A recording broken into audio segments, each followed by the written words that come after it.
இறையேசுவில் பிரியமுள்ள சகோதர சகோதரிகளே, இன்றைய நாளுடைய நற்செய்தி வாசகத்தையும் அதற்கான சிந்தனைகளையும் உங்களுக்காக அளிக்க கடவுள் ஒரு வாய்ப்பை கொடுத்தார். கடவுளுக்கு நன்றி. இன்று நாம் முதல் வெள்ளி, ஆகஸ்ட் மாதத்தினுடைய முதல் வெள்ளியை சிறப்பிக்கின்றோம். முதல் வெள்ளி அன்று இயேசுனுடைய இருதயத்தை நாம் நினைவு கூறுகிறோம். நம்முடைய குடும்பங்கள் ஒவ்வொன்றையும் இயேசுனுடைய இருதயத்தினுடைய பாதுகாப்பிலே ஒப்படைப்போம்.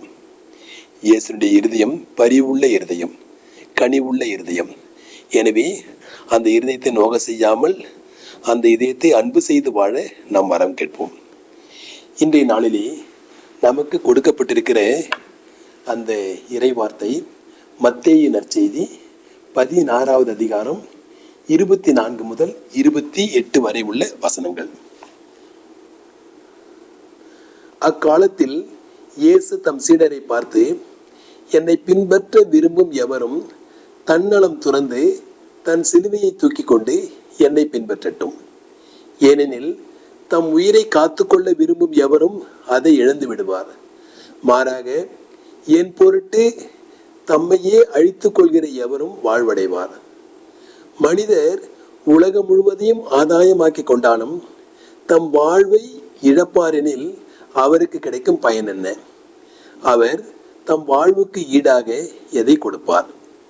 மானிட மகன் தம் தந்தையின் மாட்சியோடு தம் வானதூதருடன் வரப்போகிறார். அப்பொழுது ஒவ்வொருவருக்கும் அவரவர் செயலுக்கு ஏற்ப கைமாறு அளிப்பார். நான் உறுதியாக உங்களுக்கு சொல்லுகிறேன், இங்கே இருப்பவருள் சிலர் மானிட மகனது ஆட்சி வருவதை காண்பதற்கு முன் சாக மாட்டார் என்றார். வாழ்வு தரும் கிறிஸ்துவின் நற்செய்தி. கிறிஸ்துவே உமக்கு புகழ். அன்புள்ள சகோதர சகோதரிகளே, இந்த நற்செய்தி வாசகத்திலே கடவுள் சொல்லுகிற அந்த வார்த்தை, அவரவர் செயல்களுக்கு ஏற்ப மானிட மகன் கைமாறு அளிப்பார். நம்முடைய செயல்கள் மிகவும் முக்கியமானது. என்னென்ன செயல்களை செய்யுமாறு கடவுள் நம்மை அழைக்கிறார்? இயேசுவை பின்பற்ற வேண்டும், முதல் செயல். இரண்டாவது, தன்னலம் துறக்க வேண்டும், இரண்டாவது செயல். மூன்றாவது, தம்முடைய சிலுவையை தூக்கி கொண்டு போக வேண்டும். சிலுவையை தூக்கி கொண்டு அவரை பின்பற்ற வேண்டும், தன்னலம் துறக்க வேண்டும். அடுத்தது 26வது வசனத்திலேயே அவர் சொல்கிறார், மனிதர் உலகமெல்லாம் ஆதாயமாக்கி கொண்டாலும் தன்னுடைய வாழ்வை இழந்து விடக்கூடாது. எனவே வாழ்வை இழக்கக்கூடிய செயல்கள், நம்முடைய வாழ்வை நித்திய வாழ்வை இழக்கக்கூடிய செயல்களை நாம் செய்யக்கூடாது. எனவே தன்னலம் துறப்பது, சிலுவையை தூக்கி கொண்டு இயேசுவை பின்பற்றுவது, வாழ்வை இழக்காமல் இருப்பது, இது மூன்றையும் நம்மை செய்யுமாறு கடவுள் அழைக்கிறார். அப்படி நாம் நல்ல செயல்கள் செய்யும் பொழுது நமக்கு கைமாறு தருவேன் என்று இயேசு சுவாமி வாக்களிக்கிறார். நாம் இன்னொரு நிகழ்வை பார்ப்போம். ஊதாரி மகன் ஓமையை நாம் பார்க்கிறோம்.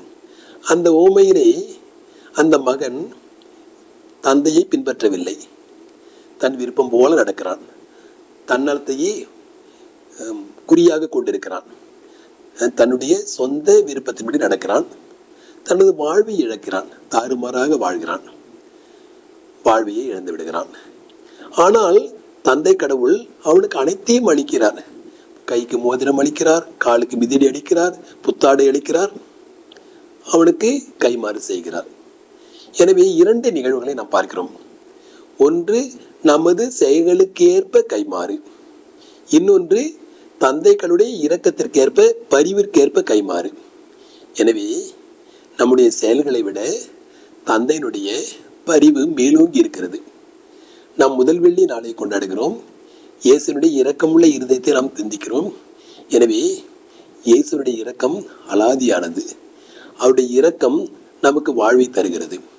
எனவே அன்புள்ள சகோதர சகோதரிகளே, நம்முடைய செயல்களும் அதோடு கூட தந்தையினுடைய பரிவையும் இரக்கத்தையும் நாம் பெற்றுக்கொண்டால் எத்துணை நலமாயிருக்கும். எனவே நம்முடைய செயல்கள் கூடுமான வரைக்கும் ஆண்டவருக்கு உகந்ததை செய்வோம். அதோடு கூட நாம் தந்தை கடவுளுடைய அவருடைய மகனாகிய இயேசு கிறிஸ்துடைய பரிவையும் நாடுவோம். நாம் கைமாறு பெற்றுக்கொள்வோம், நித்திய வாழ்வை பெற்றுக்கொள்வோம். அனைவரும் மகிழ்ச்சியான நாளை அடையவும், மகிழ்ச்சியாக தங்களது வேலைகளை செய்யவும் கடவுளை வேண்டுகிறேன். சமாதானம்.